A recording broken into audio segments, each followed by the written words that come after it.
I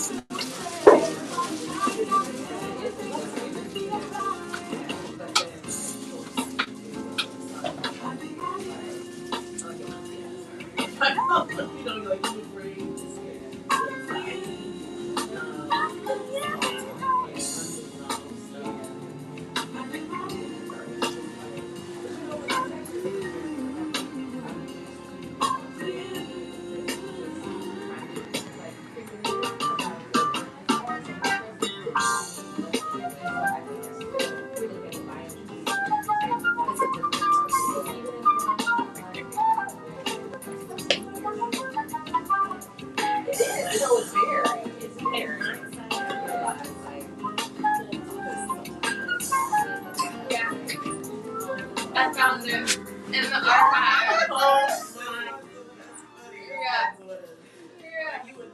This is 2009. Yeah. Yeah. My family didn't do holidays. Want to stay here? I was like, I should. See, that was like high school days where you put everything on Facebook. It was always Keith Garfield.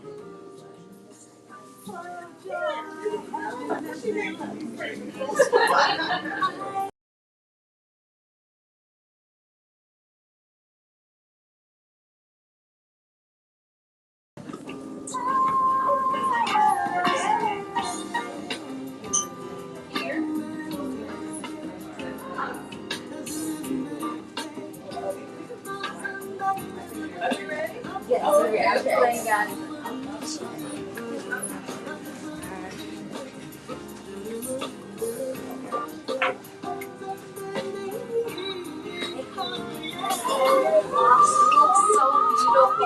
Congratulations on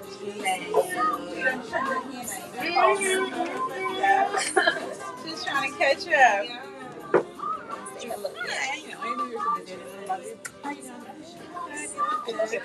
Thank you.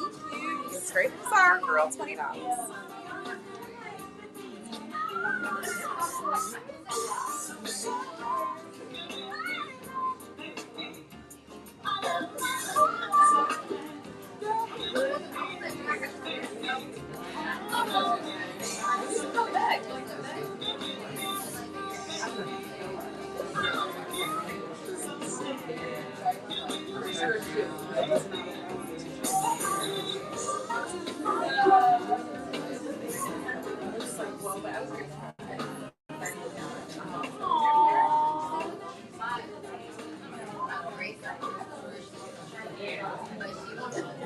Oh, that's my algorithms are like.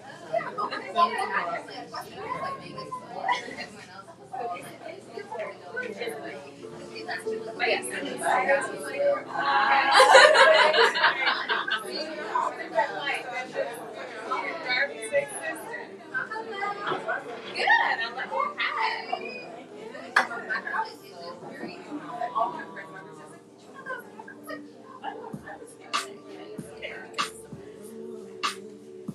Oh, yeah, sure.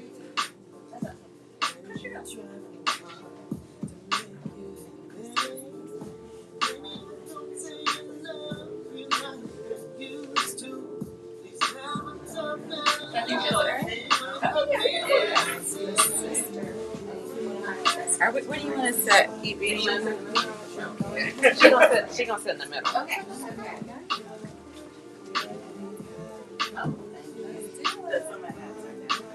Oh, look at that.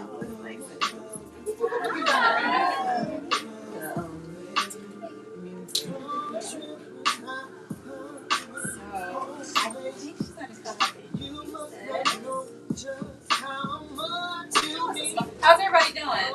Yeah. Oh, use the mic. Is this working? We're gonna give it 2 seconds. She's gonna come get us together.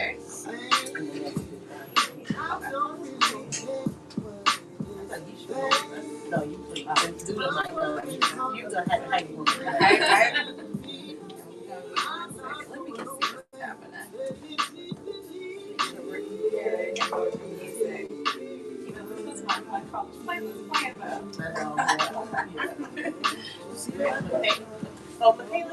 she is. Oh, okay.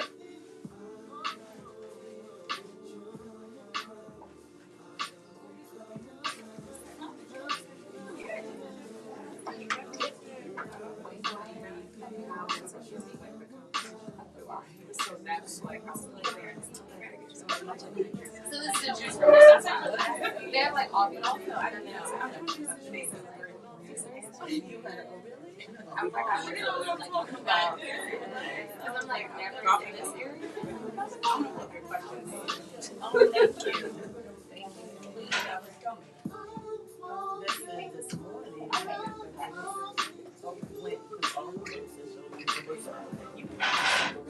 Perfect. I didn't even have to ask. you know my pictures in there. Oh my gosh, really? They come up in 1999. Take pictures of You want me to grab it? It's a little picture. I can grab Yes, it. you should. Throwback. Micah, can you give me a copy of Sacred Woman? Which one? Oh, Sacred? Yeah. That's how Hotep I was. I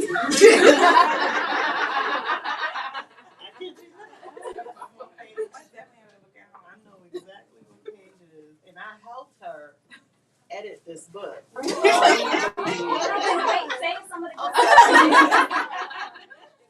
Greetings, everyone. How y'all feeling out there? Good. My name is Michaela, and it's my pleasure to welcome you to Sankofa for the DC book launch of Ibi Zoboi's Nigeria Jones. Yes. We black, we can clap, we can pour out and all that stuff too. Okay, a little bit about Sankofa before we get started. Sankofa was founded in 1998 by filmmaking couple Haile and Shirikiana Garima. It is named after one of their most famous films, Sankofa, which you can actually watch on Netflix right now. They have plenty of other films. In fact, they are, Shirikiana is screening her film Footprints of Pan-Africanism in Chicago right now, and it's also available back there. This is a very special, sacred space. If you look around, you see the books are all about people of African descent. We specialize also in Pan-Africanism, and that's why it's such a pleasure to have Ibi Zoboi here today to talk about Nigeria Jones, because it is, she will get into it and you'll see the connection. She spoke earlier to some high school students, and it was just really wonderful to watch her connect in that way. You'll see how special this book really is. So I'm going to introduce the guests very briefly, give brief bios as best I can, because they are very accomplished women up here. So starting with Miss Ibi Zoboi. She holds an MFA from Vermont College of Fine Arts. Her novel, American Street, was a National Book Award finalist and a New York Times notable book. She is also the author of Pride in My Life as an Ice Cream Sandwich, a New York Times bestseller. She is the editor of the anthology Black Enough. Born in Haiti and raised in New York City, she now lives in New Jersey with her husband and their 3 children. Next is Ebony LaDelle. Ebony is the author of Love Radio, which was People Magazine's best book of the summer, and she also did our first ever YA book club here last year, which was People Magazine's best book of the summer, a 2023 Audi Award finalist, a 2023 Michigan Notable Book, Apple Books Best Book of 2022, and Amazon's editor pick, and was featured on the Today Show. Prior to being an author, Ebony was a brand marketing director in book publishing and worked at Penguin Random House and HarperCollins, among others. Born in Michigan. You born in Michigan? Okay. Wait, were you? Okay, I'm sorry. It's Tennessee, but I just, Okay, born in Michigan, awoken at Howard University. HU? You know. Very good, very good. And cultivated in Brooklyn, Ebony can usually be found eating out somewhere or being the undisputed mom friend of any group. Next up, we have Miss Gloria Edim. She's an author, activist, and the founder of Well Read Black Girl, a nationwide book club turned literary nonprofit that celebrates the life-changing power of literature. Gloria has won numerous awards for her work supporting writers of color, including the 2017 Innovators Award from the Los Angeles Times Book Prizes and the Madam C.J. Walker Award from the Hers to Write Foundation. She also serves on the board of Baldwin for the Arts. Her best-selling anthology, Well Read Black Girl, Finding Our Stories, Discovering Ourselves, was published by Penguin Random House in 2018, and she resides in Washington, D.C. with her son, Zikomo, and her other book, On Girlhood, yes, is also here as well. And you just got an award. Who's that? Yes. So congratulations. Without further ado, I'm going to pass. Who's starting the conversation? All right,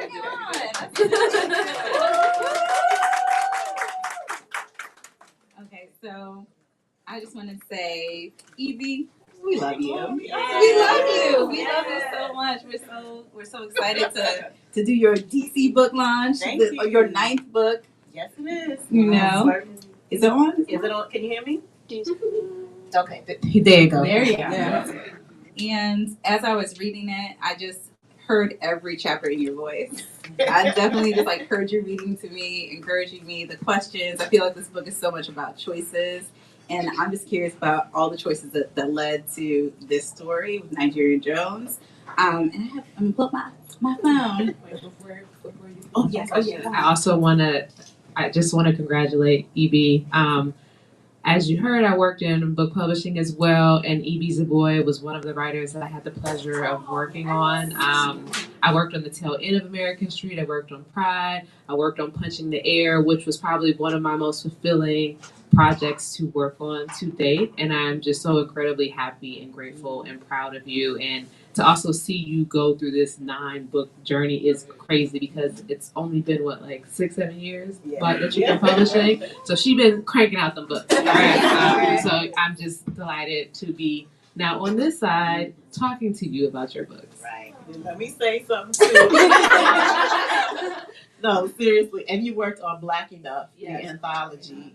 I had done these something called Brooklyn Blossoms Book Club for girls, and I started to work with my daughters and girls in my community to be literary kind of like advocates. And you reached out and you're saying, you're going to start Well-Read Black Girl, because I still had the idea of wanting to do that. And when you said you're going to do it, I was like, okay, I can focus on my writing. Because there was nothing for that centered Black girls and women in literacy. And I know a large percentage of us read books. And I was one of those girls who read. And you, Well-Read Black Girl, I mean, it's so, obviously, as soon as she started, it blew up because you fulfilled a necessary space in the literary world. And because of your existence, it's like the publishers know, oh, okay, y'all read, because it was around the same time of 1,000 Black girl books. Yes, Marley. Yeah. Marley Yeah. done went on to Harvard or whatever. Gloria is still here, and that award was a giant check. You know how on TV they give you a literal giant check? That was her on Good Morning America this morning. So congratulations. And Ebony, I'm missing her because I really miss her. For a long time, I thought you were a publicist, but she wasn't a publicist. She was a marketing. She look, as we do, right? She had one role, but she was doing everybody's job. I know it was exhausting, but thank you, because she went above and beyond. And it's not until that she's gone, I'm like, dang. They don't know what they've lost. They don't know what they're missing. And I think I kind of remind that, I need, we, to do what we do, we need that sort of literary support. So I'll shut up now, but big up to both of you. And I really wanted to be in conversation, not just because of the roles that you have, but because the critical thinking. I need critical readers and critical thinkers, because it could be a fluffy conversation and I'm smiling in your face and we're just blowing hot air. Right. I know this won't be that type of conversation. So thank you both. Oh, yes. So let's jump right in. Yes, ma'am. Well, earlier when we were talking out there, Ebony was saying, we want to set the foundation. Folks are just picking up the book today. The title just hits you immediately. Nigerian Jones. It's a powerful title. But the concept. So this is going to be a foundational question before we go deeper. But what was building out this concept, and why was it so important to you? Because as you said, this isn't something you just did within the last year or two. This is something, an idea that you've been thinking about for a really long time when it comes to Black girls and coming of age stories. So maybe we start there. Yeah, and to kind of piggyback off that question, like you were saying a long time, if I remember correctly, you were also working on this book while you were working on Punching the Air, because I thought I saw you. See, that's the insider knowledge. I was able to read both, and I remember just because of the times and everything, the publishing house had decided Punching the Air was the right move for coming out with that book first, for a lot of reasons, But this one was something that I just remember, like, how the heck did she we need to talk about that. How did you get there? So yeah, I'm curious because it has been a long time in the making. Mm-hmm. Well, I gotta give a shout out to my friend who grew up in an Afrocentric community, and we were thinking of writing a play for her, and I came up with a name, but that was over 15 years ago. But I never forgot the name Nigeria Jones. I did not grow up like that. I'm Haitian, but being raised Haitian, you know what I'm talking about. Oh, yeah. You feel like you growing up in a cult, right? So this is the experience. You too, right? They have cultish vibes, the patriarchy and everything. We may not be vegan, but we eat different foods. But I raised my children like that, and not the cult part, but the Afrocentric part. I lived in bookstores just like this, and they existed in Brooklyn. One of them in Kuru Books, who was started by Talib Kweli in Brooklyn, and that's where I first met Octavia Butler. I grew up in a time where it was just popular, like really, really trendy to be African-centered or Afrocentric. I know one of the members of De La Soul passed away. I grew up on De La Soul, and he was Haitian, plug two. There was an aesthetic that I gravitated to. De La Soul had a song called Buddy, and in that line is Black Medallion, No Gold. And it was that dichotomy that we had. Either you were conscious hip hop or materialistic hip hop. And I love conscious hip hop. It felt better. It sounded better to me. It was an aesthetic that I could achieve. I could have natural hair. I could wear a little ankh. I could wear more colors. And I fit the aesthetic, and it felt good to, it came later on in high school, not until college. And it's the late 90s, and it's neo soul, it's spoken word, it's Black nerdiness. These were the people who read. Hotep is a derogatory term now, but I actually used to say Hotep. I used to answer the phone saying Hotep. Wait, hold up. See, that's why y'all young people don't know. So instead of hello, you would say Hotep. Hotep. Okay. No, I said I was in Queen Afua's. I'm going a lot. Don't ask me.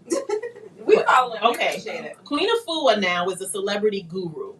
So she's Lauren London's spiritual advisor. She's on The Breakfast Club. She is 70-something years old. She looked like she's 50. Skin, yoga. She looked exactly the way she did when I was in that book. I don't, because if you see my picture, I am half the size that I was. I was starving. It was not healthy. I'll say that much. It was not healthy in so many ways. But Queen Afua is still doing her thing. This book came out in 1999 or 2000. And I remember the galleys. She had to go over pieces of paper. And she said, "You want to be a writer? Take a look at these pages for me." And these were the pages of Sacred Woman. And the photo that's in there was the year that we were graduating from Sacred Woman training. So I could go into, but I have experience with cultish communities. So it's cult adjacent. And I don't want to use the word cult in the way that we understand it. Okay. It's African-centered communities. It could be in the Ifa tradition where they have the houses, the Iles. It could be a Saraset, which is they have a organization here. It could be the Hebrew Israelites. There are so many ways that we held on to our culture that is not presented in the media. And one review I got, they think I'm making this up, this wouldn't exist today. Meanwhile, you have Afrocentric schools. The Sankofa word is all over the place. There's a Sankofa school, a Sankofa summer school, Sankofa camp. This is our way of connecting back to us, and we've always had sovereign spaces. It's just not in the media. So Nigeria Jones is sort of like a metaphor for African American. My character is half Haitian because I'm making a commentary on the Haitian Revolution, the American Revolution, where those two things intersect, and what that means for a girl to have her own personal revolution. Her father is a hotep, so do y'all know what I mean by hotep? Yes. Well, we can redefine it. Okay, we can read it, but the word now is as if they're so black that they're problematic. Like a I say like a Dr. Umar. Like a brand rising, sis. The grand rising sis. And her father says that in the book. And he has the community. He's trying everything that we aim to do. He is doing it, but it's still within a patriarchal system. And how does she break away from that? And I know it's layered, but I felt like this is my one chance to throw everything in there. And may not work, but at least I tried, because I have so much to say about that topic. Yeah. I think I answered your question. You did. So I actually, when you were talking about cult and not saying cult in the way that we know it as, I love that she kind of like breaks it down in the very first pages of the book. And you say, even though some people think we're a cult, Mama always says the word cult comes from culture. We're just proudly celebrating our culture. That's all. So you put a lot of culture in this story.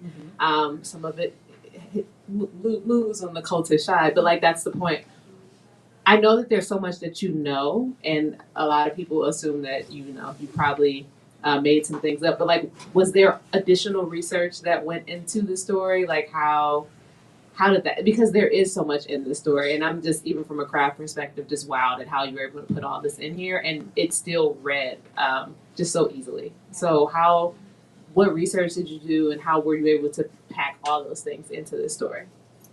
So there was a group of school kids, high schoolers, that came here this morning. The most research that I did was about Philadelphia. Okay. In terms of the people and the organization, none at all. But I was explaining to the young people that there's so many books on the shelf. Like, right, my daughter's here. Like, she knows a lot of these books are on our shelves going back. And this is like 20 plus years of collecting books between my husband and I.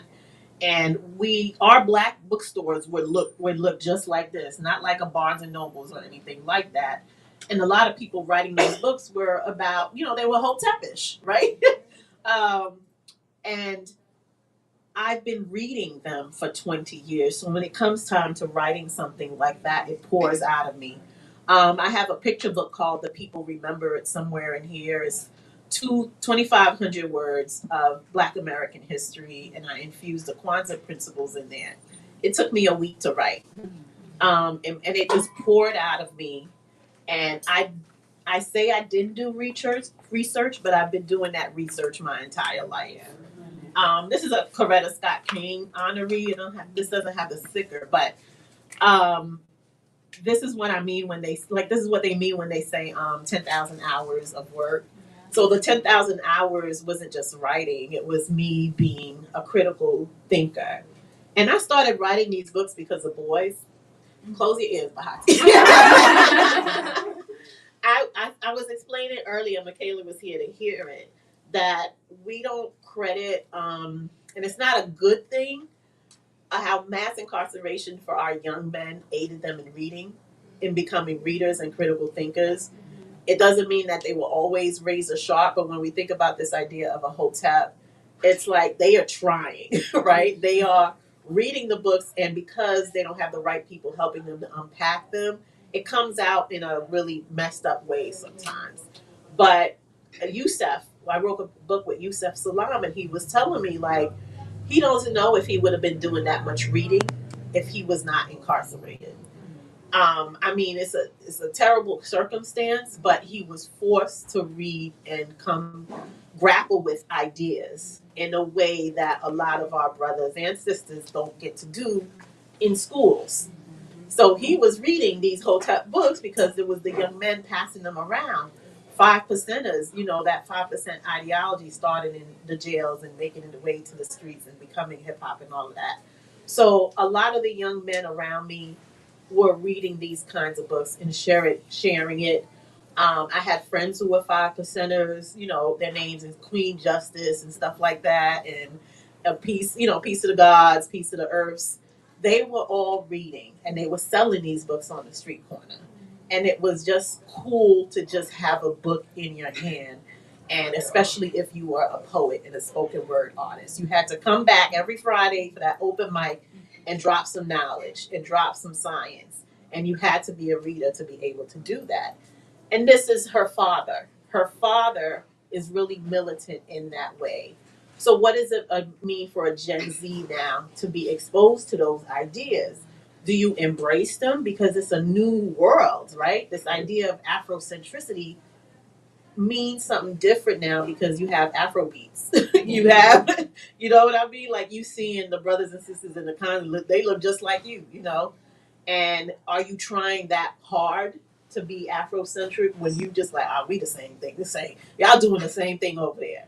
So it was different when I grew up. So it's Gen Z really, really having like a battle with Gen X and this idea of being connected to Blackness all over the world. You're welcome. I really did enjoy her father because even though I didn't always agree with him, I did appreciate his perspective and his like insistence on teaching his daughter just culture, right? And so there's this moment on, if you have your books, on page 126. And so there's a moment where she's saying, I'm gonna just read it out loud. So Mama's voice slips into this memory, distant and small, as if she's slowly fading away from everything that I remember. What do you want to be when you grow up? A revolutionary. I had said it with all the confidence in the world. Again, I was little and I had only known the world my father built. But now I realize that revolutions belonged to my father. He'd always tell me what I was supposed to be when I would grow up. As if he made me with his own hands, shaped and molded me like some God creating an army and his children, a soldier of his people, his little warrior princess, a revolutionary. And I just love that part because it is so much about like what your parents expose you to.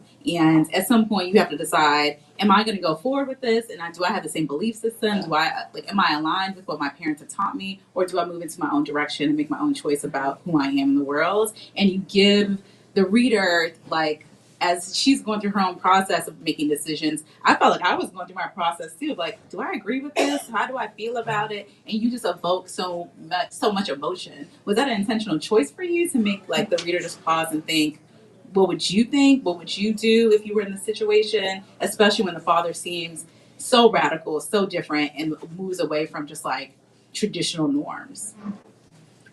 I feel like I didn't give myself choices. It just really poured out of me. And I'm a mom, I'm a long way from 16. So as YA authors, we constantly have to, and there's some YA authors here, Bethany and Maika. We constantly have to remember our younger selves and the emotional journey that we had. So I have to pull away from being a mom and just feel what she is feeling. But I don't deny my middle-aged self. What's the metaphor here? And for her, because what happens is her mother wanted her to go to the best school in Philly, which happens to be a predominantly white Quaker school. And yeah, the Quaker school is the best school in Philly, and Pennsylvania is known for these Quaker schools. So the metaphor for me is me going into publishing, the very white space of publishing. And there's a scene where she has a little bit of an anxiety attack. I literally did have an anxiety attack, and maybe some people they feel it's unrealistic, but I was in a space where I was overthinking so much that like I never felt that before, like my breathing. I never had that experience because it was just a moment of I could not be myself in this space, and I was that what WEB, like that double consciousness, walking into like, what are they thinking? How should I sound? Everything until it's just like So that's what it felt like, and I put myself in that. I never had that experience as a 16-year-old, but I put that experience into the book, and then that's the process of how do I come to terms with being a published author with a big 5 publisher, having a white woman edit my work, having a white woman profit from my work, have, all these, you're surrounded by whiteness. And I read, Sheikh Anta Diop. I read, how Europe underdeveloped Africa. I read all these, but I was in Queen Afua's Sacred Woman class. And how do I come to terms with that? Because I'm also Haitian, and I've been into voodoo ceremonies. There was one point I had been in like an African-centered ceremony on a Sunday. On a Tuesday, I'm in Arkansas doing a school visit and my head is on electric. And there's so many experiences like that I wanted to write it in with the character. So, talking about these characters, what I particularly loved is there wasn't really a hero and a villain. I mean, the villain, I'll take that back. The villain was white supremacy, right? But in terms of like heroes and villains within these characters, they're all so complex. And even with like, her friend Chloe is a good example. She's mixed race and she'll speak something on feminism and you like, yeah, girl. And then she'll say something black and you like, no, girl, like, what's happening here? But I love that about your characters. And I think it was very important because it just showed you that you should question everything. There's nothing wrong with questioning everything, even questioning authority, questioning patriarchy, like all the things that Nigeria has to question and the confusion that comes with it. So we're going with her through this journey. And like Gloria was saying, I was like, yo, if I was in her shoes, I don't know what I would do either. And so what was your process? Because you are comparing it to the all-white publishing space, which I know so well. And also you're trying to, show empathy and show these people as full people. Like, what was your process in writing all the characters in this way? I got to shout out to my editor, who is a white woman. But I was writing a biracial girl who was being raised by a white mother. So I got her wrong. I'm gonna take that L. I made her a caricature in the first draft. And it was my editor who said, she's a caricature. And it was after several drafts because it's hard to keep track of all the characters and make them nuanced the first go around or even the second go around. So it's through the revision process, and the authors know, like, okay, Nigeria's good. Now, who else do I got to tackle? Get tweak and going through. There's a black boy who sounds white in the book, and I didn't get to him. And my editor was like, he sounds one-dimensional, and he is one-dimensional. I could add a sentence or two or something to add some layers to it, but if she had that insight too, which what I did appreciate. And she even had some comments on the black characters too that, give the father a little more charisma. Oh, wait, right? I want some examples. What she say? So, there were 2 scenes. There's 2 lovemaking scenes with the teens. Yep. And I'm so much in my head trying to make a statement that, and I have a good friend here too. Like I told her I wasn't sure about it, and she told me, no, don't do that. Where my character has been raised thinking her father telling her, white man's the devil, right? We all know the rhetoric. And she gonna be 16, she gonna find out, right? She's like, let me see. Let me find out on my own. So she's in the school and she does meet, this generation is very different. There's it's not the 1950s and somebody said that. So she does meet a white boy. She's also has a love interest, a black boy. So it's like, I want her to have a sexual experience, but what kind of sexual experience she's going to have with each boy, right?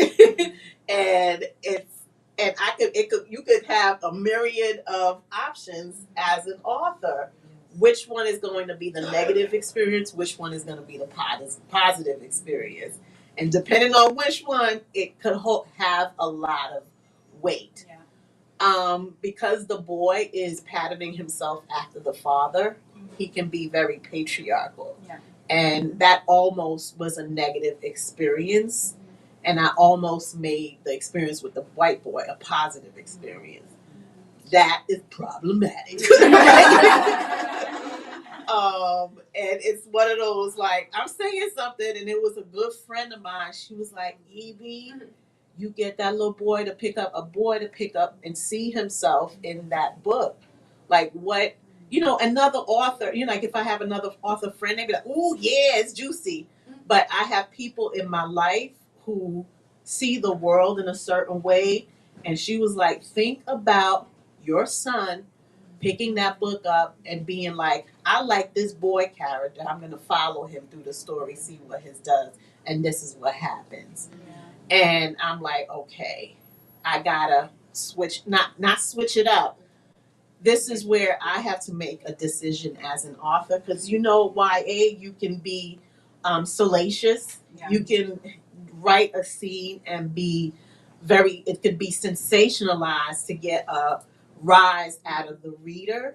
But for this book, and I've done, there's some trauma porn that I've written, but for this book, I'm like, no, let me give grace to everybody, where nobody's going to be the bad guy with this one. So I know that a white reader likes to hold on to that. I've been at this for a long time. They will latch on to that thing that that they enjoy as readers. It's a subconscious thing. And I'm like, no, this will, people will be like, it's boring. But you know what? I'm giving grace to everybody, because not to humanize is one word, to really portray the goodness that we know exists in our children. Yeah. Can I say one more thing to both of the sort of love scenes? I think the thing that I love the most about it is that Nigeria chose herself. Yeah. It was like, and when you read it, you'll understand.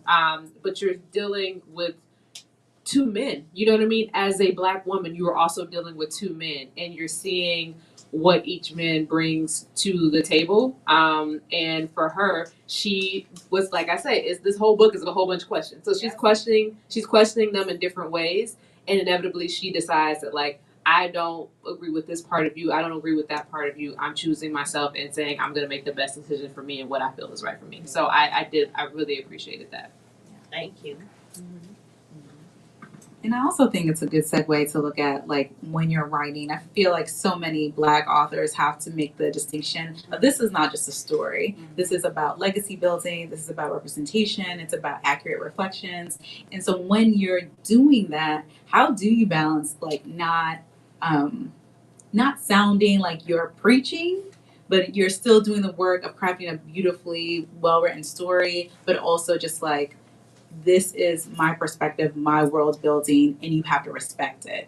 You know what I mean? Because there is, like you said, it could be salacious. It could be just like trying to grab everyone's attention, but not necessarily doing a good job of showing like the depth of Black identity in the diaspora. This is the first time I really felt like I've read a story about a young girl coming of age and having a Pan-African experience. Yeah. But I see that all the time, going to Howard, being in DC. Like, I see that, but this is the first time I've seen it represented in a book. Why was that essential for you to have that out in the world so any reader, Black or white, could appreciate it and understand it?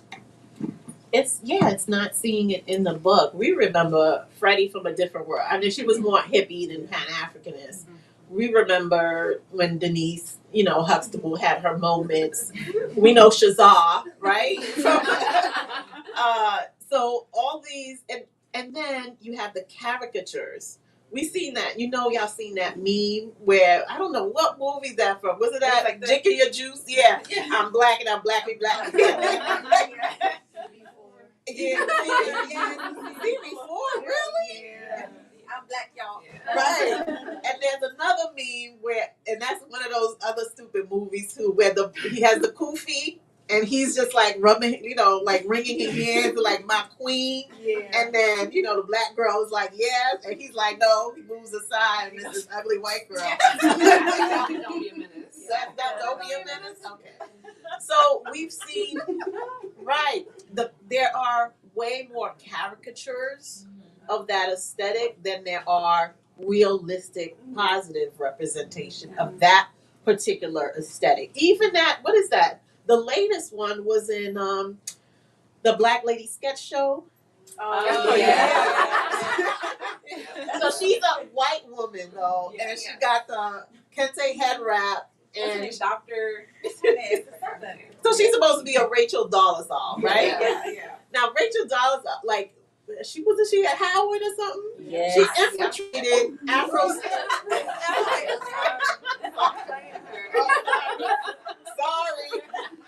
But she had infiltrated these Afrocentric spaces, like these activist communities, and was able to wear like the braids and the mud cloth and little ankh earrings. You know, she can't just be regular black. So she has to, it is like, and because there's so much caricatures of that, even the term hotep is derogatory, it was important for me to show the breadth of a Pan-African aesthetic and identity, Afrocentrism, because it exists in the world. You see it when you come here, the red, black, and green flag. I was at Uncle Bobby's, and Mark Lamont Hill ideology is also like right next door is the red, black, and green from the Garveyite.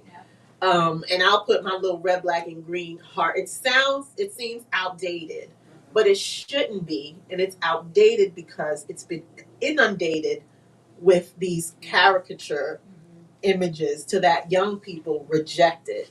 Because it was a powerful movement. And if you listen to the songs from that time, I listened to X-Clan, Public Enemy, The Jungle Brothers, De La Soul, Tribe Called Quest, had a certain aesthetic.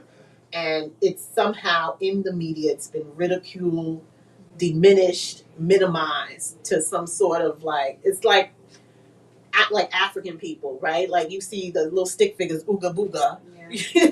So when you start to connect the dots, the things that are supposed to be empowered are made fun of in the media. Yeah. I just want to, just thinking about pop culture, has anyone seen the documentary Dear Mama about Tupac? It is so outstanding because it really goes into his upbringing with his mother and just like how the work, the music, everything was influenced by the Black Panther and Pan-Africanism, and how all those things, they come into pop culture, they're so often co-opted. And it's just like, it's no longer ours because it's suddenly folks are trying to profit off of it and taking profit over people. But I encourage everyone to watch that documentary because it made me think of just the overlap in this book too, where if you have those radical ideas and it's like really embedded in you, as you grow into an adult, like you just feel so more empowered, whether you agree with it or not. Like you have a space where you can say, this is who I am, this is where I come from, and I'm proud of myself. So I just want to thank you for just having this beautiful representation of Nigeria Jones, and I feel like she was listening to Tupac too. Yeah, maybe. Did I listen to Tupac? No, I wasn't into Tupac. Oh, you wasn't? No. By the time, I was 12, I feel like by the time I got to high school, because I had a cousin who was 4 years older, so I was listening to what she was listening to in the late 80s. Like I said, X-Clan. I said, A Tribe Called Quest. By the time West Coast rap, I'm like, what is this? Dr. Ray talks about his mother. His mother? I could connect with her mother. His mother, like, and just her movement building and her leadership, how all that transferred into him as an artist. Like, you have to watch it. Okay. You be with all it. Right. You be with it. Okay, I will. Okay, so speaking of moms, that's a really good segue into my question about Nigeria's mother and sort of the gender roles and the role that women constantly play in the movement, and how it's not something that we're able to, it's not something you see or you hear, or we're just getting to a point like Tupac, like you are understanding who he is because of who his mother is, because of this Black woman. And so I wanted to talk a little bit about your choice and like how you shaped her in the novel, because when you really broke things down, she was the one doing the work and wasn't getting the credit for it. And there were periods for her where she felt like she was so invested in her husband's movement, and he was saying this movement is for all of us, but no one is stopping to ask, is this movement for all of us, or is this movement for all Black men? Like, where do women play? Where do non-binary people play in this society that we're trying to build? And so, and Nigeria, has elements of her mother, obviously. So I wanted you to talk a little bit about that to the audience and like how you brought that into the story too. Thank you. So that came from observation. I said I was cult adjacent, right? Meaning, so I did Queen of Fool with Sacred Woman. Sacred Woman, it was like a women's rites of passage that you paid for. And it took you through the 9 gateways based on these Kemetic principles, about Kemetic, ancient Egyptian principles. There were rituals. You came in white, like it was drama, theatrics, right? But very spiritual. And she knew what she was doing. It was so motivating. It was the sage. We were starving. We, had 8-ounce wheatgrass shots. Raw food fast. She had a big sign that said "Cooked food is poison." And I was down to like 110 pounds. But I was just riding high, boy. Grand rising. However, it was toxic. There were peers, and you could kind of see the patriarchy at play, even when there was a woman-centered thing happening, where there were men around. It got convoluted, and I've seen it in different spaces where it can be women run, but men. It's like traditional African, not all, but patriarchy. It's like it's can be very poisonous, even when, even where Black people can be sovereign, there's still layers of hierarchy that you have to break through.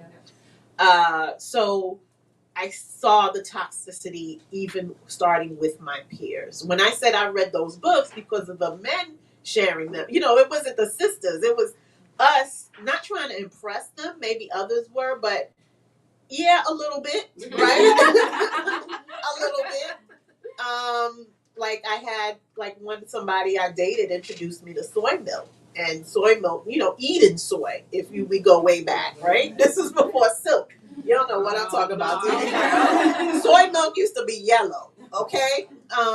And the crystal deodorant and all of that, like calling me, did you meditate? And I'm like, yes. So there's a patriarchy in that. It wasn't necessarily. So I got to Queen of Four because of her son. Her son, Supernova Slam, used to have something called hip hop meditation ciphers, and it was a meat market. And our little queens going there. And the brothers were there with the little locks, and you just went there because it was like how you know. Yeah. So even in the cultural community, there was that dynamic there. It started with the kids our age. You see it played out with the elders. You see it even more so with the older generation, that even in this community where we trying to be sovereign and be revolutionary, the men still are running the show. The women are behind the scenes working everything else. Can you still elaborate more on how you developed Natalie as a character? So is it based off of these experiences that when you were in Sacred Woman? Like, how did you, because her archetype feels in my opinion, feels vastly different from everyone else's. Like, she just has more agency, even though she's in this conflicting situation. So where'd you draw from to make sure that, like, she was a full person and not, like, kind of smashed down by the patriarchy or these ideals? Well, I think with the real life women, even if, like, I know with Black women, even under patriarchy, we're not meek and submissive. Right. I know even in Rastafarian communities, which can be very patriarchal, the Rasta women are Rasta women. They're doing their thing. So it's just the nature of Black families and communities. It wasn't hard to create, but I threw everything in there. there is a statement about Black maternal health too, and there is a Black maternal health crisis, and it is the weight that she carried. Like, while the men will lead a movement like that, I knew there's a book here, The Women of the Black Panther Party, Comrade Sisters. You knew they were in the back office doing the paperwork, Right. doing the payroll, and in the book, she's the one, if there's a protest, she's doing the permits. Yeah. If there's a Kwanzaa celebration, she's like organizing, the women are organizing the food and the dishes. The people are coming together who's like doing the schedules. Yeah. Okay, somebody bringing kids, what are we gonna do with the kids? Right. And there's a documentary called The Sun Rises in the East, in Brooklyn. Yep. Someone documented the East, Uhuru Sasa, which literally means freedom school in Zulu. In Bedford-Stuyvesant, you had a small Afrocentric community and school. The school was powerful because they would bring in world-renowned artists to this spot in Brooklyn. Kind of like, I hope what Sankofa Books would be. Like, it's a small Afrocentric book, but what if you got all the Black authors coming through here? That was Uhuru Sasa, Wesi Shule in Brooklyn. And it was never documented. You have a few pictures. It was like a cultural, like, phenomenon and movement. But, New York Times wasn't checking for them. Right. And, where's the money in that? Where's the commodification in that? They had a whole strip in Bedford-Stuyvesant bookstore, grocery store, every kind of store you could think of. And they were self-sufficient until they weren't. And The Sun Rises in the East documents that. So it's not just Queen Afua, in Queen Afua it was called Smaitawi, out of a Kemetic principle, a SAR set Kemetic principle, Ifas. Dara Mathis, who lives in Maryland, I believe, wrote, is she there? That's you! Why don't you say your 2 cents? You're going to ask a question. You're going to make a comment. She wrote a wonderful article in The Atlantic, which is very fancy, and I don't want to misinterpret it, about you growing up in a community. And I want to say something I've never heard of, in like an Afrocentric Christian community. A commune. Okay. Yeah. She done grown up in a commune, y'all. Ask her the questions. And I didn't know, I found that because I wanted to write something about that. And I'm like, oh, somebody already, wait a minute, I know her. So it was very fascinating, and so many of those communities exist. And I want to know whether or not there was a patriarchy, whether it was patriarchal or not in your community. And we're going to talk. I hope we can do something together. So, speaking of that, talking about this community, and we're talking about, the patriarchy, and also bringing it back to some of the Black men in the story, like Chris. He is coming from a situation where it's very dire for him. He's in the Philly streets, and, he's trying to survive. And so coming into a space like this, coming into the Village House, is the only place where he's actually not thinking in terms of like resources. Like, he has everything that he needs. He has a place to stay. He has a safe space to be. He has food. I mean, he said he's hungry, so he wants to eat, but like he's still nourished. And so what he's able to do when you don't have to worry about dying or where to eat or how you're going to eat is you're able to just be and like think, and how he was able to take advantage of books. And I think even that in itself is such a beautiful moment, because not everybody has access to books. Books are expensive. Like, I'm saying this as someone who worked in the system and is part of it. Like, we understand the challenges that some of our communities face in like having access to it. And so I also just want you to talk about just showing both sides, because I think it was very beautiful to see and understand how a Black man could get so caught up in it, where it's like they're thinking about themselves and the people who in the Black men who look like them, because it's so hard for them that they're trying to figure out their own way and sort of forget sometimes the women or leave them behind. Oh, that's such a great question. You know why? Because they're like there doesn't seem to be a lot of healing spaces for our boys. And if there are, we're probably right behind them, or, behind the scenes cooking the food. So yeah, it's kind of like, and I've seen it, the young men come, they find something, they latch onto it, they run with it, and they kind of crowd these kind of healing spaces. If you have like a co-ed space that doesn't acknowledge non-binary people too, where this and I don't like the term alpha male, but they kind of they up in here. So I don't know if it has happened in a space like this. If young brothers will come here and politic and like debate and stuff like that, and the room for the women, like you get pushed to the corner. So I wanted to describe that sort of when it's male run, and then you attract the young men because it's something that they need and they crave it, they will take over. What if feminists say poverty radicalizes people? Oh Yesterday, yeah. I love that quote. Feminista Jones, I did an virtual event, and it's probably up on YouTube with Uncle Bobby's.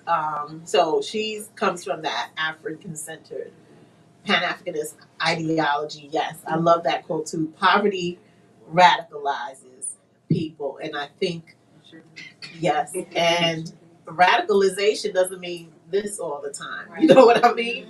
I was born in Haiti, and you know what's going on in Haiti now. Like never have I heard like gang warfare like that. Like we never heard anything like that before. Because Haitian parents, they'll snatch you up, and something happened where it's like it felt like we used to say CIA or FBI dropped crack cocaine in the community. It's like some plane flew over Haiti and dropped a whole bunch of weapons, and it was chaos ensued. So it's more than poverty. It's like desperation. Another thing, I think we've been talking about the men for a minute, but I want to shift the focus back to the female characters, especially when it comes to finding agency, exploring their sexuality. There is such a vibe and love given to bell hooks. And this idea, I was really surprised that she had a concept of Black feminism and being so young, being at 16. I think a lot of times Black women, move towards that later on at college, being able to really understand and analyze what that means for their own personhood. But you chose to have Nigeria experience that at a younger age. Can you elaborate on why, on that decision, and how to pull in just a Black feminist theory and not even just the theory, but the actual practice of it, like living it, whether she's making choices with her partner or challenging her father or just trying to make her own path? How does Black feminism show up in her, just like her day-to-day choices? Well, she's been reading too, and even if she's reading these like male-authored books, she's finding herself in it, and probably because of her mother. The feminism is what I gravitate toward at first, before Pan-Africanism. I still have books that I borrowed from my library. At this point, I can say stole. And people, and I think some of the reviews said this is probably too complex for teens. I hate that because they gotta read Canterbury Tales, and Mice and Men, or whatever they're reading. They have to read Shakespeare in the ninth. A teacher this morning told me that Bluest Eye was assigned to ninth graders, right? But when it comes to YA novels, they can't be complex. You can have complexity and nuance, even if it's a pleasure read. So I was looking for, the 3 books that I borrowed, that I still have, and I'm going to post them, is Alex Haley's Queen. And I have a reason for that too. It's a thick book, and I have my high school stamp still on it. Possessing the Secret of Joy by Alice Walker. And something about whiteness and the imagination, that nonfiction book by Toni Morrison. I pulled that book out at 16. I was not getting that information in school. It's like, it was Black woman, and it's a big book. I'm like, I'm gonna find something in there. and I didn't have the term misogynoir in the 90s.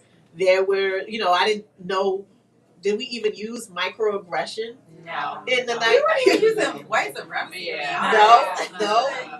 No, I was using white supremacy. I would say the mainstream media. Right. No, white supremacy was in Marimba Ani's Urugu. It might be in here somewhere, and she was my college professor. Oh, wow. And that's At Hunter? at Hunter College. Oh, wow. That's when, listen, I didn't get it. There's a moment where you don't get it, right? And I had my little perm, I was trying to being cool with the AKAs, don't say nothing. And, had my little French manicure and stuff. And then there was a guy, there was always a guy. He was like, you might not want to go that route. And he started giving me books. So wait, what was the point? Oh, so Black feminism. Black feminism. You gravitated towards feminism first. Before. So the feminine, it got convoluted with the boys. So in the process of just finding I needed to find the truth, and I felt like it had to be in the pages of the book because it felt like something was hidden in there. But it's also really refreshing to hear you say that you were 16 picking up these books. Yeah. It's there's this kind of misconception that because they're teenagers and they're young, that they can't understand complex ideas or even test them out. I feel like the joy of reading is the rigor of it, trying to understand, trying to have a conversation. Were you talking to people at the same time? No, this was by myself, and I did not understand. That's why I never returned the books. I never returned the books, and it feels like I was becoming who I was supposed to be. And I tell young people that, whatever you're doing right now is giving clues into who you're going to be in the next 10, 20 years. So I felt like I was given a book, these books were for my future self. Because Blackness and the White Imagination by Toni Morrison, oh wow, that is really helping me right now. I mean, a good decades later. So that's how I became a critical reader. And I didn't become a critical reader until I had people help me unpack it. Yeah. But I was holding on to it, trying to figure it out, opening the pages, not understanding, coming back to it. I struggled with Toni Morrison's Beloved, as many people do. Yeah. I struggled until I didn't anymore. And I kept going back to it. And I would say even for a book like this, I think about my time at Howard, and I worked at the other bookstore. I'm sorry, y'all, but it was independently owned. It was Black owned at the time, and so that was actually my teaching. Because for me, I wasn't stealing, but I kind of was in the sense that I would take the book off the shelf. I knew how to manage it. I knew to make sure my fingers were clean so I can put it back on the shelf. But that's how I was reading these stories, and I remember the same thing. I was reading Toni, I was reading Maya, and those stories, I didn't necessarily get everything about it, but there was elements of the stories that I'm like, oh, this feels like me. This feels like home. And so it was a really amazing experience to read the story, put it down, come back to it again in my 20s, put it down, come back to it, And so I feel like that's something that this book is going to do for a lot of teenagers, because there is so much in the story, but there is so much that they can learn. And also for just reluctant readers in general, adults. There are so many adults who, when I say that this book is so easy to read for it to have so much in it, there are so many adults who might not be able to pick up half of these books at Sankofa, but they can start with this. And this is a door into all these other books that they can read. So I just really appreciate you for that. And then... Okay. So in terms of the books debates, I think a lot of people, and I'll say a lot of white people will read this book expecting there to be what's the solution? And then it's gonna be and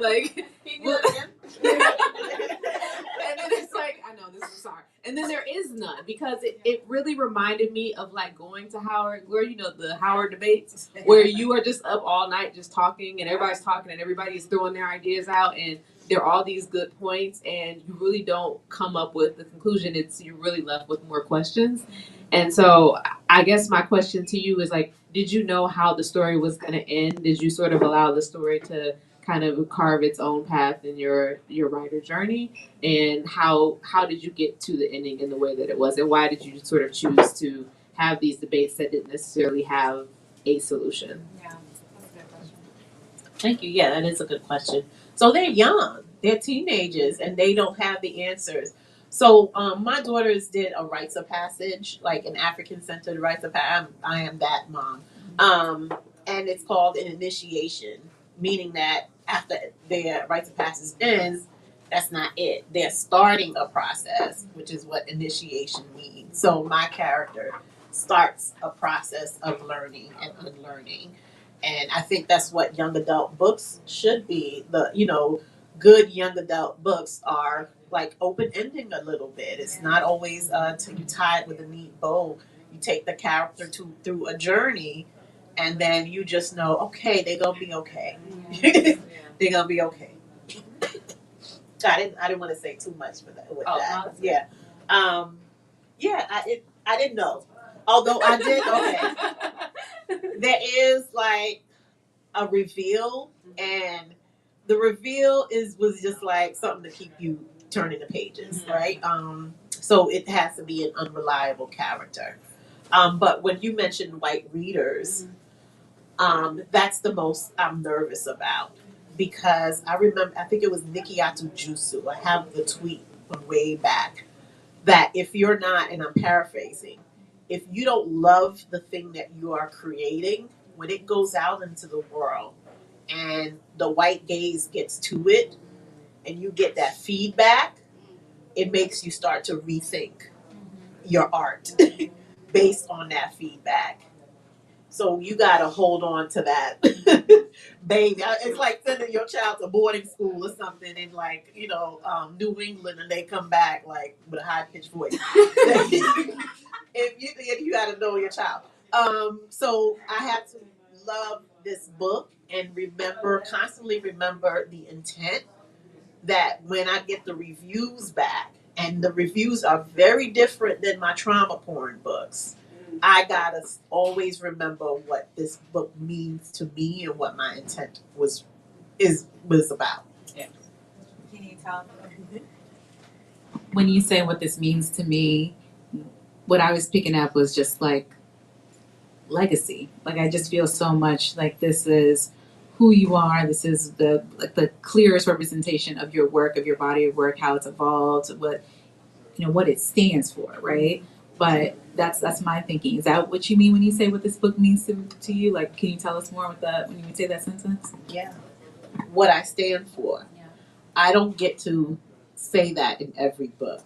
Right. Because of the nature of our business, and you're in the business too. So this is the one book where like, this is who I am, in case you didn't know. And then I can move on to other topics.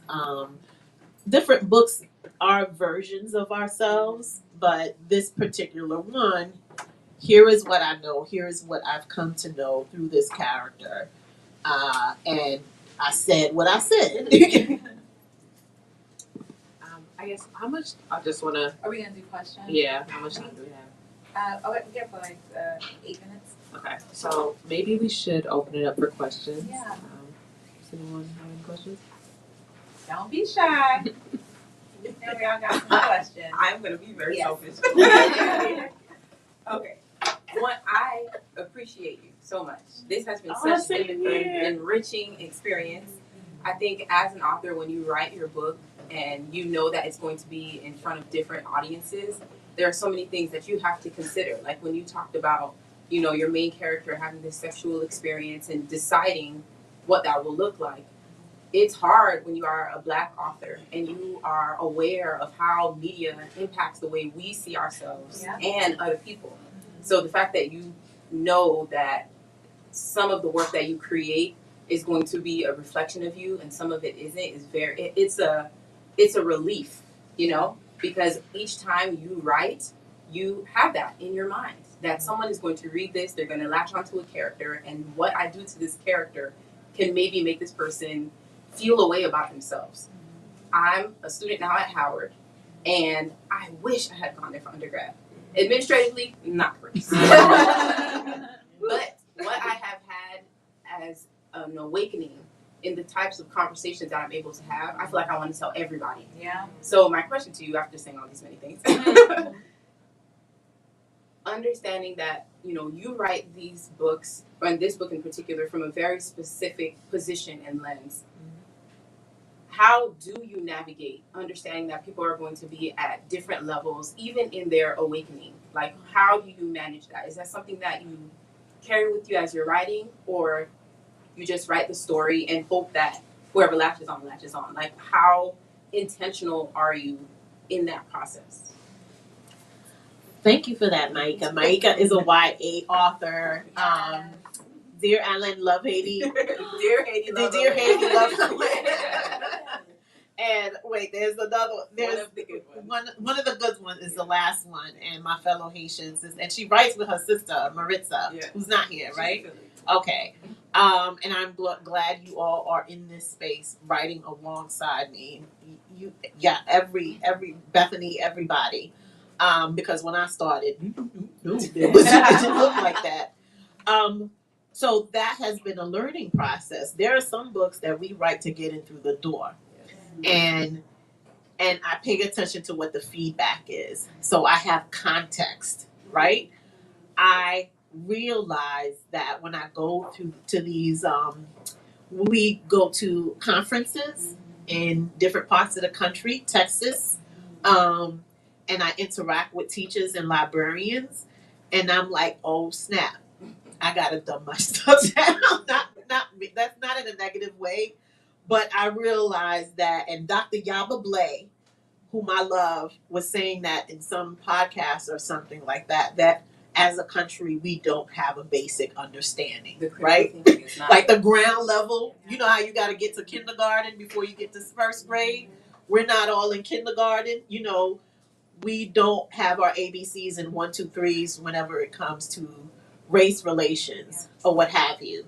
So I'm coming in with a book like this, maybe at 12th grade AP, you know what I mean? Or so I can't think about the people who have not gone through it, because I don't think, and Feminista Jones was saying something like that. We went a little back and forth about, well, if you're writing for Black people, why are you making it so convoluted and complex? Because of, and she threw out some statistics about the reading level of Black people, which is hard to hear. But I don't think Toni Morrison was thinking about, you know, you know, the people who are, the large number of Black people who are illiterate at the time that she was born and at the time she was writing, which was in the 70s. But she wrote it anyway, and it is for Black people, no matter how long the sentences are. Right. And it's also like you're writing into the future, right? It's like you don't. The books that I love were not. I wasn't even thought of. You know, I'm reading things from like the 1920s, so the to the 90s, so to whatever space and time. But anyone can like revisit that. So someone could pick up your book in the year 2050 and have, that's, you know, that's what I mean? it right there. And the other thing about it too is just like challenging the reader creatively. You know, like if you were having a reader that potentially wants to be a writer and they don't see themselves, they are a Nigeria Jones and they've never seen, like they've literally never seen a book that is like this for them, and they read it and they may not understand all aspects of the book, but they're like, but this is my story. They're going to carry with that story with them for years, and they're going to continue to pick it up and continue to find tidbits, and that is, to me, the goal of being a writer. Yeah, I'm gonna give some example with that. So I think earlier, I was in a school earlier, and one of the students came and returned The Coldest Winter Ever, right? Coldest, you know, The Coldest Winter Ever. I read that book too. I read it, and you know, after that, I read that book, I did not feel good, because I was like, ew. I do not want to remember 1992. I did not feel it was, you know? And it was fun to read, but it just didn't enlighten or like give me that mind expanding feeling that I crave. I But felt like it was your personal experience, which is why. it felt like her. No, Not I'm saying, winter, no. no. I'm saying, or it didn't feel like your No, own personal experience, no. which is again why multiple books by multiple Black authors need to be written. However, Octavia Butler's Wild Seed, like, made me feel like I was sore, like, it made me feel taller and hold my head up because I finished that last page and I was able to make connections and I felt so much smarter. So we deserve that experience. And if it were, I can't have 100 different coldest winter evers. Right. It'll do something to my consciousness, which is why I'm not on TikTok. You know. But I deserve to, like, because I have Wild Seed, I'm able to contextualize my opinions and my feelings for the coldest winter ever. Yes, Exactly. that's where it's at right there, because we do, like, you can have debate and discourse and not like critical thinking around both things, and they don't have to be like in competition with one another. Exactly. They can exist and we Exactly. can enjoy them or dislike them or whatever it is. You can critique them in a free and open space because it's like this is not the one representation of Blackness. Yeah. It is. Yeah, I appreciate that. Thank you for that question.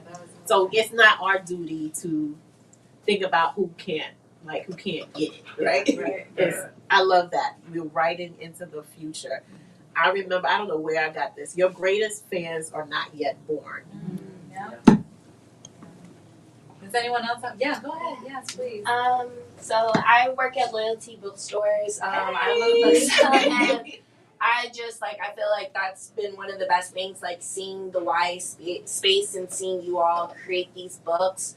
I was wondering, what are your hopes for future Black YA authors, and just like this book was vulnerability for you, and just like creating that space for other Black YA authors so that they can come in and not feel restricted or not feel like they have to tell one type of story, so that when people come into like these bookstores, they see different type of stories, different levels and everything like that. The advice that I would give them? The advice, your hopes for it. Probably, I hope social media implodes.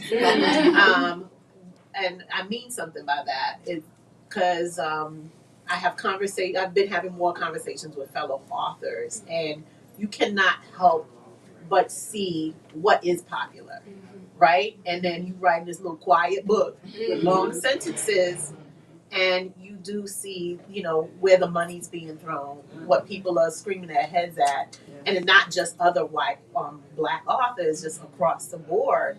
And you like, let me shut up. Let me take my little quiet book and go sit in the corner somewhere. So it's hard right now because when we come and put out our books, there's no base salary, right? For authors. Imagine they'll be like, I don't care what your book is about, you get 10,000, you get 10,000, you get 10,000, and it's gonna do what it do. That's not what happens. You do see where marketing money flows. I could have been in a different bookstore, right? I chose to be here, but I'm gonna take certain L's for being here because of how publishing works. There's a little Black bookstore in the hood, so it's a choice that I made. Expecting this to be a bestseller at all. That's not a goal. I needed this to be rooted in culture and community, and because of that, I'm not expecting a big bag, right? But not having that expectations come from understanding what is getting the big bag and what sacrifices you have to make to get that bag. So for the writers, the YA authors coming up, like, you got to have like inner workings of steel to write a thing that maybe will not be popular, to tell a certain truth. And you also have to have inner workings of steel to write that popular thing, because you might be a flash in the pan 1 month, and you got to take the L when it's a downward turn, because what goes up must come down, especially in this business.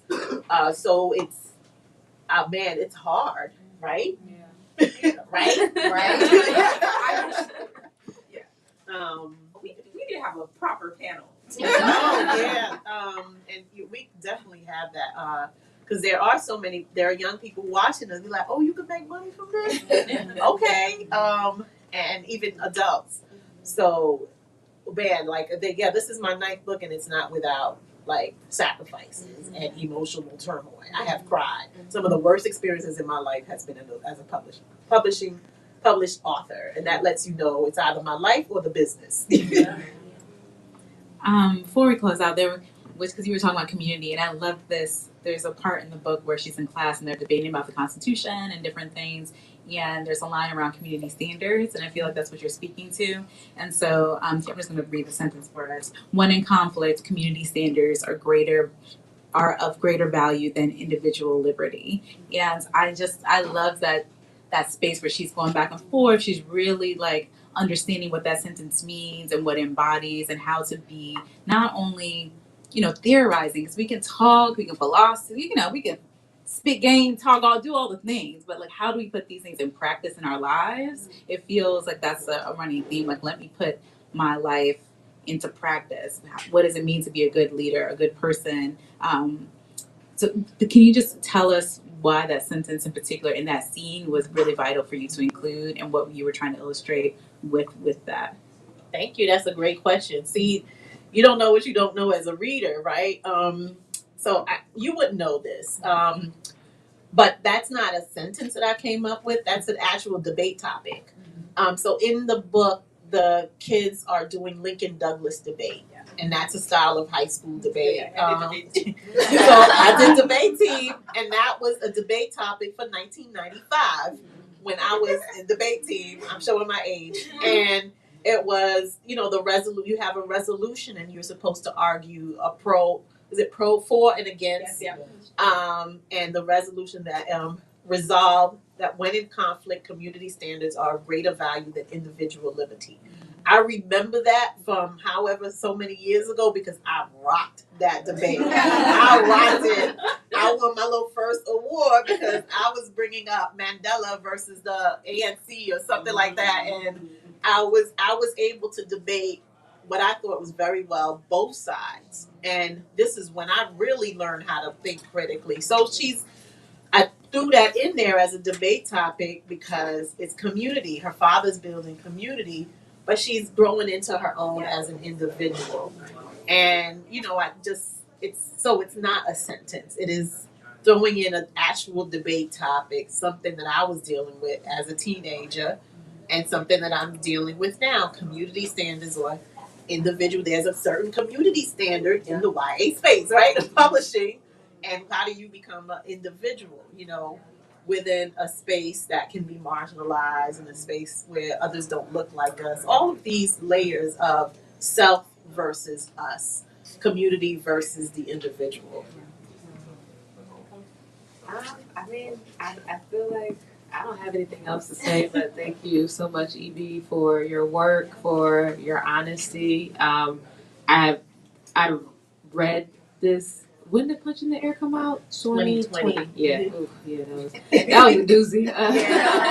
That was when Ebony burnt out. But I will say that it was 2019 because I was in the office, and I remember even reading the sample chapters of Nigeria Jones, and even me as a marketer thinking like, oh, this is going to be a feat for myself, to figure out, because for me it was always every Black book, which we're not even going to get into how publishing does Black books and bunches them together and it's like marketed the same way. But for me, when I was working on Black books and it was like, oh, how are all these books doing well? Is because I was literally thinking of like an individual Black person. Like I had a person in mind for each book. In Nigeria Jones, I was bringing this person to life, and I'm like, I have to also figure out how to get to this person. And so it's just very beautiful to see even then, like your vision and the things that you wanted to put out into the world. And so I'm just very proud of you that this book exists. Thank you. Thank you. Yo, listen, I don't know who else I could have had this on. I'm so glad to be in community with you all because we all could have been doing this in a bubble. And it can feel like a bubble. So this went above and beyond. So thank you all for me being vulnerable because I don't get to talk hotep things in a space. And a lot of people don't know that side of me. When I call you, can you say hotep? I don't say hotep. No. I'm gonna say I'm gonna say Hotep who. And you gotta know. If you know, you know. Do you know what I'm talking about? I don't know. I could be wrong. I'm just nodding my head, but I feel like I know. You know, right. I took Metatron. I did, yeah. I know the person who wrote Benedetta. It's Shechem and Shechem. It means Kings of Kings. I don't know why I know. I know this stuff, and so that's how I'm able to keep publishing, because you're gonna get the Egyptian mentality. Do a parenting book next. A parenting? I No. want to do a ritual with my child. I want to do A little that's yeah. That's a good idea. Do a parenting book for us teachers. Yes. Oh, thank you. What do I do? No. Do you have time for do a short excerpt? Oh, okay. Sure. Thank you. Let me see. So what I didn't talk about is that because my character's father is so militant, she knows how to handle a rifle. She goes to the shooting range. There are Black people who go to the shooting range. I am not one of them, so this is another piece of research that I had to do. And we don't talk about enough about those parents who are so far left that they become right. You know what I mean? Like, because it's Haitian Heritage Month. I'm gonna just read this excerpt. 30. And this is framed within the Constitution, because I'm making a commentary of who gets to abide by the laws of the Constitution. Section 1. Mama is Haitian, so she insisted that I know about the Haitian Revolution the way white kids know about the American Revolution and the Civil War. I can name everyone involved, from Duty Bookman and Jean-Jacques Dessalines to Toussaint Louverture. And let's not forget the Queen Cécile Fatima, a Vodou priestess, who on that hot August night in 1791 summoned the African spirits to help my ancestors decapitate their French masters and burn down sugar plantations. But even though there is no real war outside, at least not like the revolutions that created whole new countries, I was raised to know how to fight and defend my way of life. Not with fists or smart words or anything like that, but with the weapon that has killed and traumatized our people since the founding of this nation. The first time I held a rifle in my hands, I was 13, and my mother and father were by my side. I had already learned the history of firearms and gunpowder dating back to 9th century China. My parents insisted that I know the origins of violence and war. Before that, they'd been arguing about guns for as long as I could remember. Not about me learning how to shoot one, but about Baba keeping one in the house. My father went around letting everybody know that he was legally strapped. It wasn't about being a gang member or selling drugs or any of those stereotypical things. It was because of these words that I had to memorize since I was 5. A well-regulated militia being necessary to the security of a free state, the right of the people to keep and bear arms shall not be infringed. My father drilled it into my head that it was my Second Amendment right. He bought himself a Remington 870 and kept it under lock and key. And since I was his only child, he insisted I learn how to use it and use it well. So when freedom is old enough, he'll learn how to use it too. Oh, wait, one more paragraph. So now, every few months, and in August especially, because it's Black August, my father takes me to a shooting range. It's a controversial topic for members of the movement. We've had debates, fights, arguments about our Second Amendment right versus gun violence in our community, our Second Amendment right versus mass murders in public spaces, our Second Amendment right versus police shooting us dead in the streets. It never ends, but none of that matters because I'm still my father's daughter, and there are way too many people coming for his neck. Okay, that's it. She like, you know Huey from the Boondocks. That's little Huey. Thank you all.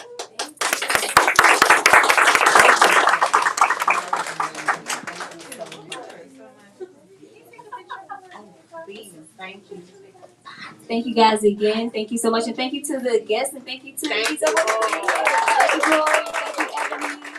That was magnificent. If you have not purchased your book yet, you can do so at the counter back there. And if you did purchase your book with the book ticket, it is waiting for you in the back as well. And we also have copies of Well, We're a Black Girl and On Girlhood, as well as Love Radio, and other titles by Ibi Zoboi. So feel free to browse. And if you took any pictures or videos, please tag Sankofa at Sankofa DC. Thank you. And I will sign your book if it's not not signed already. They're not signed already, right? Yeah, right. No, you selfie. I can't Oh, get look up. at that thing come close. I want to get a selfie for one. Yeah. Yeah, we can like stand up. I know.